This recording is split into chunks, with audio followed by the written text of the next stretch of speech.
The foods that are the most helpful for kids on the autism spectrum are those that are the least processed, have the fewest ingredients, because we want to make sure that these kids are getting the cleanest ingredients that they can. We see oftentimes that individuals on the autism spectrum have a tough time with detoxing and getting out these artificial ingredients, artificial dyes, and preservatives, and so we want to make sure that we're taking a look at that ingredient label and keeping that as clean as we possibly can. We also want to take a look at the actual main ingredients in the foods that we're using. If we can minimize the processing and use whole foods, then we're getting the most nutrients that we can out of that food. It's the best choice if we can shop primarily in the produce aisle. I always like to say we can just skip out on all the shelving. If we need to go and get something off of the shelves, then we'll have a list set aside so we know exactly what we're going in the aisles to get instead of just shopping the aisles. I like to shop the perimeter, and that way we're always getting the most nutrient-dense foods. If we're working with a selective eater trying to increase the foods that they're going to add to their food repertoire, it can be really difficult to start, and there are a few different tips that can be really helpful and are just very small changes that you could make in your home that would help your child eat more foods. And one of those is starting out with only one new food at a time. It can be really overwhelming for children to see more than one new food, because from a sensory standpoint, one new food is already pushing their limit. And not only starting out with one new food, but starting out in a very small amount. So instead of starting with half a cup of green beans, we can just start with one green bean and go from there. If that's too much, we can even cut up that green bean and start from very, very small amounts. And this takes away the pressure that the child has to eat this full, half cup of green beans, and just start with something that's more manageable.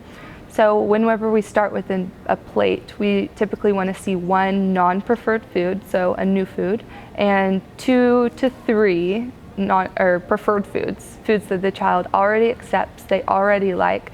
That way we can keep them in their comfort zone, and they know that at the end of dinner they're going to be able to eat something that they like. And then during dinner we're able to encourage them and use positive reinforcement. We never want to beg or bribe a child or force them to ever eat a food, because that creates this negative association with a food, and that's the last thing that we want to do. We want to make sure that food is positive and that they're wanting to try new foods. And so by using positive reinforcement and even a sticker system, I will encourage my parents to use some sort of sticker system so that every time they try a new food, they get a sticker, and they're working to get 5 or 10 stickers so that they can get something they want, a non-food item, something like a toy or a trip to Target or 10 extra minutes on the iPad. And we can work for that with food and create a very positive environment for these kids that are so selective.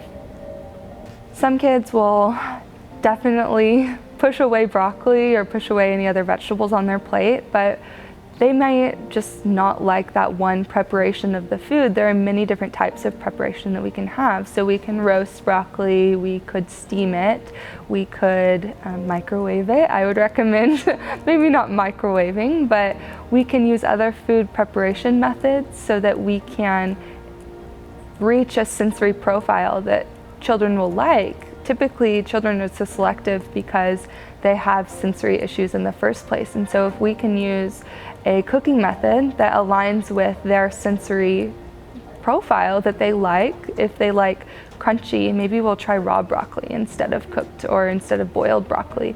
If they like, if they like that burned taste a little bit, maybe let's roast it a little bit longer, and we can find what works for them. You can even use, a tiny bit of honey or something that's a healthier option, not slathering it with butter or frying it or using some other options, but using some other healthful flavor profiles that we could add to the food that would still make it palatable and increase the odds that they would eat the food.